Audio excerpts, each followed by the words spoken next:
അമ്മാവാ പിടിച്ചേ. ഇവിടെ ഉള്ളവരൊക്കെ എവിടെ പോയി? അമ്മാവാ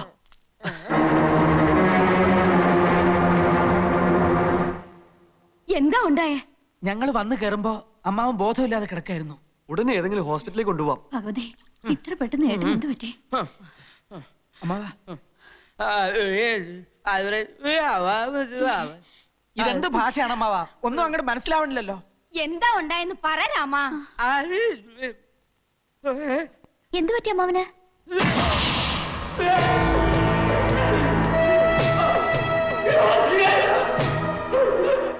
എന്താ? മായയോട് അവൻ എന്തോ പറയണോന്ന്.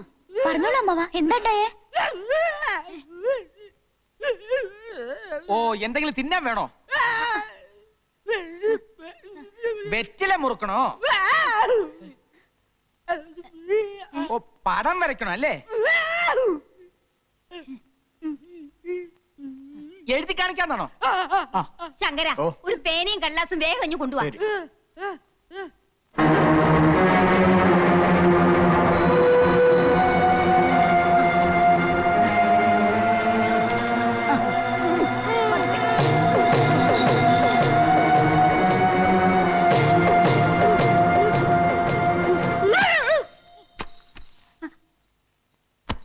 അയ്യോ, എന്റെ ഭഗവതി, കൈ തളർന്നു പോയല്ലോ. കൃഷ്ണ, വേഗം ചെന്ന് മേപ്പാടിനെ വിളിച്ചോണ്ട് വരിക. ഇവിടെ അനർത്ഥങ്ങൾ കൂടുകയാ. ഇതിന് പരിഹാരം ചെയ്യാൻ മേപ്പാടിനെ പറ്റൂ. ഇതിന് മന്ത്രവാദമൊന്നുമല്ല, നല്ല ചികിത്സ ആവശ്യം. കുട്ടി, നിനക്ക് പറഞ്ഞാ മനസ്സിലാവില്ല. ഈ കുടുംബത്തിൽ ഇങ്ങനെയുള്ള അനുഭവങ്ങൾ ഞാൻ കൊറേ കണ്ടതാ. എന്നാലും വർമ്മമ്മവൻ ഇങ്ങനെ തളർന്നു വീണ സ്ഥിതിക്ക് മേപ്പാടിനെ അല്ല വരുത്തേണ്ടത്, ഡോക്ടർ തന്നെയാണെന്ന് എന്റെ അഭിപ്രായം. വർഷങ്ങൾക്ക് മുമ്പ് എത്ര ദുർമരണങ്ങളാ അടിക്കടി ഈ വീട്ടിൽ നടന്നിട്ടുള്ളത്. അന്ന് അതിന്റെ കാരണങ്ങളൊന്നും കണ്ടുപിടിക്കാൻ ഒരു ഡോക്ടറെ കൊണ്ടും പറ്റിയില്ല. ഈ മേപ്പാടന അതിനൊക്കെ പരിഹാരം കണ്ടെത്തിയത്. കുട്ടിക്ക് വിശ്വാസം ഇല്ലെങ്കിൽ വേണ്ട, പക്ഷെ ഈ മുത്തശ്ശിയെ പഠിപ്പിക്കാൻ വരരുതാ.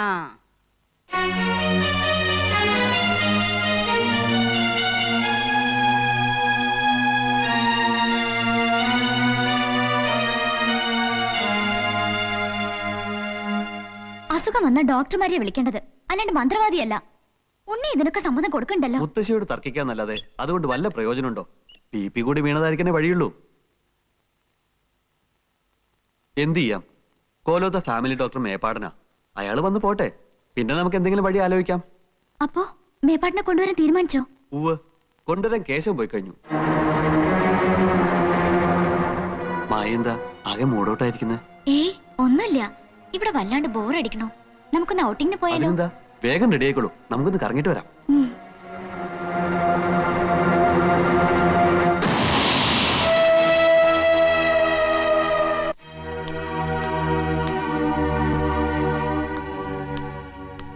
നമ്മളിങ്ങനെ ഇവിടെ വന്ന് ഈ ഹോട്ടലിൽ താമസിച്ചിട്ട് ഒരു ഗുണവുമില്ല. കാര്യങ്ങൾ കുഴയുന്ന ലക്ഷണമാണ്. അവിടെ എന്തോ അമാനുഷിക ശക്തി ഉണ്ടെന്നുള്ള കാര്യത്തിൽ എനിക്ക് ഒരു സംശയമില്ല. ഈ ശക്തി കാരണം നിനക്കങ്ങനെ തോന്നിയായിരിക്കുമോ ജെയിംസേ?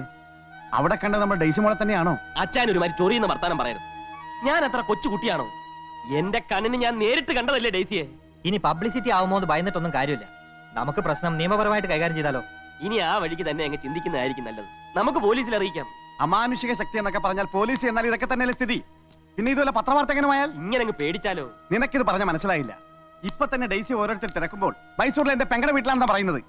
നാലാൾ അറിഞ്ഞാ പിന്നെ എന്റെ കുടുംബം കൂട്ടത്തോട് ആത്മഹത്യ ചെയ്യുന്നതാണ് നല്ലത്. പിന്നിപ്പോ എന്ത് ചെയ്യാനാ ഉദ്ദേശം? ഏതായാലും മുള്ളിനെ മുള്ളുകൊണ്ടെടുക്കണമെന്നാണല്ലോ പ്രമാണം. ആ വഴി ഒന്ന് ആലോചിച്ച് നോക്കാം. എങ്ങനെ? കടമറ്റത്ത് കത്തനാരച്ചന്റെ പരമ്പരയിൽപ്പെട്ട ഒരു ഫാദറുണ്ട്. എത്ര കൊടിയ ബാധയും കുരിശേൽ നിർത്തുമെന്നാ കേട്ടത്. ചെകുത്താന്മാരെ ഒഴിപ്പിക്കുന്നത് കൊണ്ട് അദ്ദേഹത്തെ അറിയപ്പെടുന്നത് തന്നെ ചെകുത്താനച്ചൻ എന്ന പേരില്ല. അത്ര വലിയ മന്ത്രവാദിയാ അദ്ദേഹം. മന്ത്രവാദി മാത്രമല്ല, ലോക പ്രശസ്തനായ സൈക്കാട്രിസ്റ്റ് കൂടിയാ. എങ്കിൽ നമുക്ക് എത്രയും പെട്ടെന്ന് ആ ചെകുത്താനച്ചനെ കാണാം.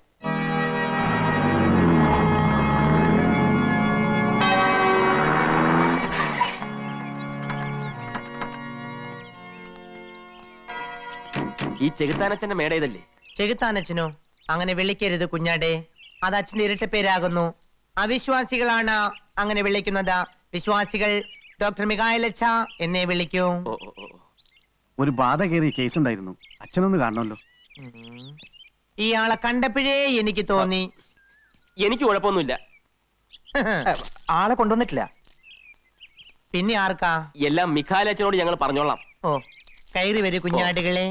പിന്നെ ശ്വാസം.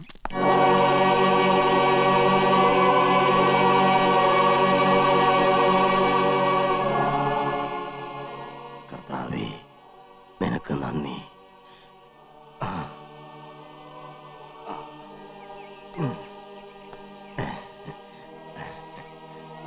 സംശയിച്ചതുപോലെ ആ പെൺകുട്ടി നിങ്ങളുടെ മകൾ ഡെയ്സി തന്നെ.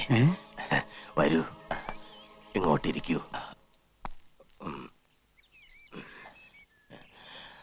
വീട്ടിൽ നിന്ന് പോകുന്നതിന് മുൻപ് അവളിൽ എന്തെങ്കിലും പ്രകടമായ മാറ്റങ്ങൾ കണ്ടിരുന്നോ? ഉവച്ചോ, ഒരു സ്റ്റഡി ടൂറിന് പോയി വന്നതിന് ശേഷം ഡെയ്സി മോളിൽ ആകെ മാറ്റമായിരുന്നു. പിറ്റേന്നൊരു ഡോക്ടറെ കാണിക്കാമെന്ന് വിചാരിച്ചിരിക്കുമ്പോഴാ അന്ത് വെളുപ്പിന് മോളെ കാണാതാവുന്നത്. ഇത് പ്രേതബാധയാണോ അച്ചോ, അതോ വേറെ വല്ല അസുഖമാണോ? വിശ്വസിക്കുന്നവർക്ക് ഇത് പ്രേതബാധ തന്നെയാണ്. മെഡിക്കൽ സയൻസിൽ ഡിസോസിയേറ്റീവ് ന്യൂറോസിസ് എന്നോ മൾട്ടിപ്പിൾ പേഴ്സണാലിറ്റി എന്നോ ഇതിനെ പറയാം. കൺവേർഷൻ റിയാക്ഷൻ അല്ലെങ്കിൽ പൊസസീവ് റിയാക്ഷൻ എന്ന് പറയുന്ന വേറൊരു തരം അസുഖവുമുണ്ട്. Anyway, all these diseases are different versions of hysteria. അപ്പൊ ഇത് പ്രേതബാധ അല്ലെന്നാണോ അച്ഛൻ പറയുന്നത്? നിങ്ങളെ പോലുള്ള പീപ്പിൾസ് ഇതിനെ പ്രേതബാധ എന്ന് പറയും. വേറെ ചില മണ്ടന്മാർ ഇതിനെ സൈക്കാട്രിസ്റ്റ് കേസ് എന്ന് പറയും. നിങ്ങളുടെ ഭാഷയിൽ ഇത് രണ്ടുമല്ലാതെ മറ്റെന്താണ് പറയുക? അങ്ങനെ ചോദിച്ചാൽ എനിക്കറിയില്ല. ഫാദർ പറയും. ആട്ടെ, കഴിഞ്ഞ ദിവസം ആരാ ഈ കുട്ടിയെ കണ്ടെന്ന് പറഞ്ഞത്? ഞാനാണച്ചോ. എന്നെ കണ്ടിട്ട് അവൾ തിരിച്ചറിഞ്ഞതേ ഇല്ല. നിങ്ങൾ കുട്ടിയുടെ ആരാ? ഞാൻ ഇവരുടെ കുടുംബ സുഹൃത്താ. പിന്നെ ഇവന് വേണ്ടി കല്യാണം പറഞ്ഞു വെച്ചിരുന്നത് എന്റെ മകളെ. മനസ്സ് ചോദ്യം നടത്താൻ ഡേറ്റ് നിശ്ചയിക്കുന്നതിനിടയിലാ ഇങ്ങനെയൊക്കെ സംഭവിച്ചത്. ഈ കുട്ടിയെ ഉടനെ തന്നെ ഇവിടെ ഒന്ന് എത്തിക്കാൻ പറ്റുമോ? അതാണ് പ്രശ്നം. ഫാദർ ഒന്ന് അവിടം വരെ വന്നാൽ. ഇല്ല, ഞാൻ കുറെ കാലമായി വെളിയിൽ പോയി പേഷ്യൻസിനെ നോക്കാറില്ല. എന്റെ മോളുടെ ജീവിതമാണ് എനിക്ക് വലുത്. അവളെ എങ്ങനെയെങ്കിലും ഒന്ന് രക്ഷിക്കണം. അച്ഛനെ കൂടി കൈയൊഴിഞ്ഞാൽ ഞങ്ങൾക്ക് വേറെ ആശ്രയമില്ല. എടോ വെട്ടുകുഴി, ഫാദർ, തനിക്ക് ആ കുട്ടിയെ പോയി ഒന്ന് കൊണ്ടുവരാൻ സാധിക്കുമോ? അച്ഛന്റെ പ്രാർത്ഥനയും അനുഗ്രഹമുണ്ടെങ്കിൽ ഞാനൊന്ന് ശ്രമിച്ചു നോക്കാം ഫാദർ.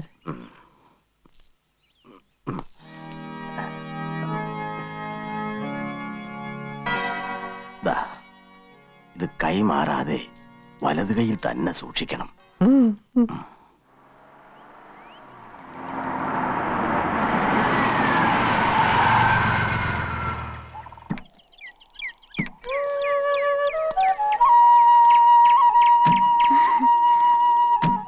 എന്ത് കാണാനാ ഇങ്ങോട്ട് വരണമെന്ന് പറഞ്ഞത്?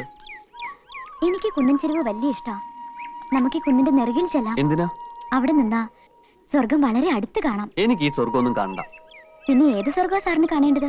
എന്നെ സ്വർഗം കാണിക്കണമെങ്കിൽ മായ മനസ്സ് വെക്കണം. ഞാൻ മനസ്സ് വെച്ചിട്ട് എന്താ കാര്യം? ജപവും മന്ത്രവും ബ്രഹ്മചര്യൊക്കെ നടക്കുന്ന അന്ധവിശ്വാസികളുടെ കൂട്ടത്തിലല്ലേ ഉണ്ണിയും. എനിക്ക് അന്ധവിശ്വാസമൊന്നുമില്ല.